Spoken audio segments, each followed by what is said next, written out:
Hello and welcome to another video.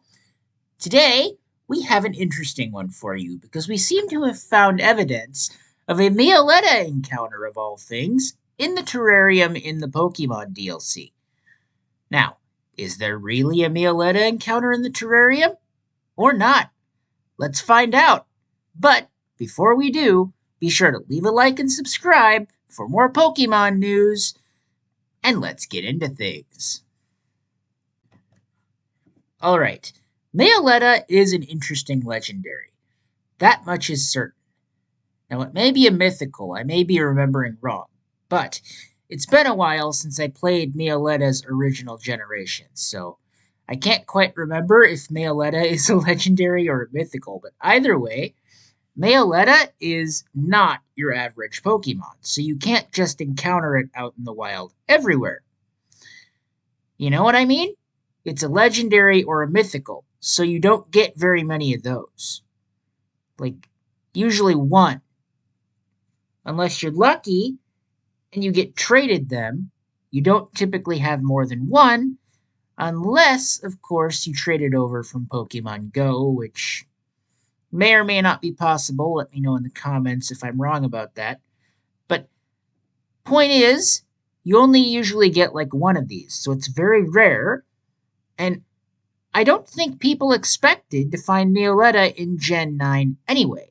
So the idea that Meloetta might be in Gen 9 is an interesting prospect, even as part of DLC content.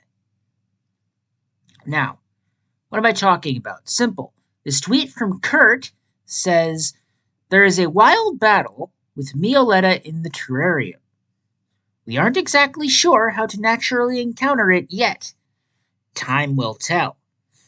The picture of Meloetta seemingly dancing in the grass, which is an interesting thing that we will get into a little bit later. Now, this is an interesting thought because you don't usually think that you will encounter them randomly in a terrarium like this, which seems to be more from the visuals, like how do I put this? The Pokemon Safari thing. Remember from the old days, the Pokemon Safari? You would run around, you could throw mud or throw like a treat or something, and then you could catch them that way. Visually, in my brain, it reminds me more of that than your average open world area. Now, I haven't actually gotten the chance to play the DLC yet, so I don't know for sure what this terrarium is like. But I do know one thing. From what I can see in pictures, it does remind me of that Pokemon Safari thing where you would go and throw mud and treats and catch them that way. So it's an interesting thing, although that's probably not what's going to go on in this terrarium, obviously. They're probably just going to have you run around and catch them the same way you've been doing the whole game.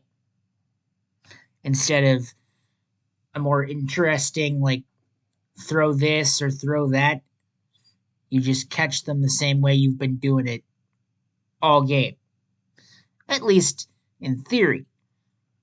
Now, they could do something more interesting, but who knows? I guess I'll have to play the DLC to find out. That much is certain. Now, back to Meloetta for a second. Kurt comes back with this approximate location. A keen eye will recognize a Cyclone of Wind. Still unknown how to trigger. Seems to be related to a pop mini-event prerequisite. Pop points, ? Interesting thought. Now, this is an interesting idea because a Cyclone of Wind could potentially be like a little indicator, hey, this is what you're dealing with, right? This is where it is. Maybe that's a little way to tell where it is. I don't know. But the Cyclone of Wind is interesting nonetheless, because it could mean a lot of things. Could just be a random hazard, which I doubt. Or, the more likely thing is it could be a little indicator, hey, Meloetta's over here. Kind of like the roaming birds, remember? If I remember correctly, in a previous generation, the legendary birds would roam around. Or was it the legendary dogs? Let me know which one it was in the comments, birds or legendary dogs. I don't remember which.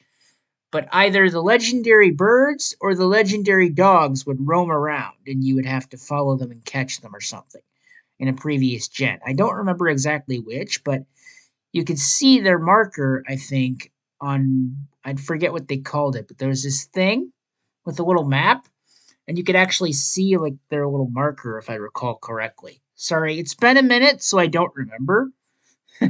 But you know what? That's just the hazards of time talking. So let me know in the comments which one it was. And if I'm wrong about being able to see an indicator, that way I can, know what actually happened, because I don't know if I can actually play that game anymore. I don't remember. Not sure if my DS works. I haven't played it in so long, but, you know, that's life. Now, back to this. Kurt comes in with this follow up. Pop points are just 8 random points in a circle, assumedly where it can randomly spawn to avoid collision. Wouldn't surprise me if the trigger for this event is to arrive at a future date, coinciding with the music albums. Now, I'm not entirely sure what Kurt is talking about here with the music albums, because if you've been following the channel at all, I've been focusing more on Minecraft, Splatoon, and a recent addition to the channel, Fortnite. So I'm not entirely sure what Kurt means here by music albums. Let me know in the comments. This is an interesting prospect. But interesting thing, spawning randomly in a certain circle to avoid collision. Is it talking about collision with other spawn areas? Because that is an interesting idea. Make it spawn in a certain spot to avoid collision with other things, that have their own separate spawn radiuses.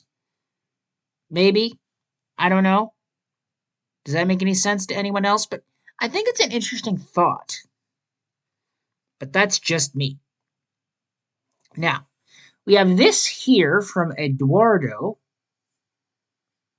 It says, for those looking for Mayetta, I wonder if these lines are related to how it's obtained somehow. Now, if you look down here, it says, did you know that if you run in tight circles for a bit, you'll end up spinning in place? There's this one spot down in the terrarium meadow where there's always a breeze blowing. It'd be fun to go and spin in the wind there. Interesting. Now, this could be a hint at the cyclone mentioned earlier. And if we look at this, you have this here, which is actually someone you talk to, it seems, and there's a little hint. One time I was walking in the meadows in the terrarium when a breeze blew out of nowhere. I thought I heard someone singing. So weird. Now, this is an interesting thought, because Meloetta is known for what? Singing.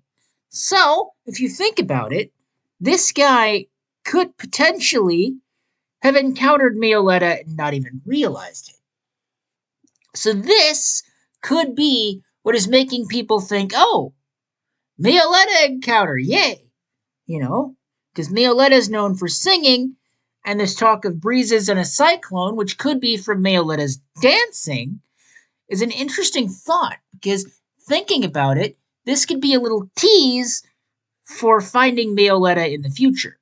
Now, would we be able to find Meloetta right off the bat entering the terrarium? I don't know. I doubt it. Given Kurt's tweets, I don't think it's possible to find Meloetta right now. I don't think it would be possible right off the bat in Indigo Disc either. So I'm thinking maybe what could happen is at a later date, they add some sort of way to encounter Meloetta. Now, if you could encounter it now, that would be interesting, but I don't entirely think that you can encounter it right now. Now, keep in mind, I haven't played the DLC yet, but it is an interesting thought that you might have to wait until a future date to encounter Mayetta, due to some sort of prerequisite not quite being patched into the game yet. It's an interesting thought. Mayetta is an interesting Pokemon indeed, but does it belong in Scarlet and Violet? Let me know down in the comments what you think. Do you think Mayetta is a good addition to Scarlet and Violet, or not? Do you think it will be easy to find Mayetta, or not? Let me know what you think. And while you're at it, be sure to subscribe because it really helps me out. And I will see you in the next one.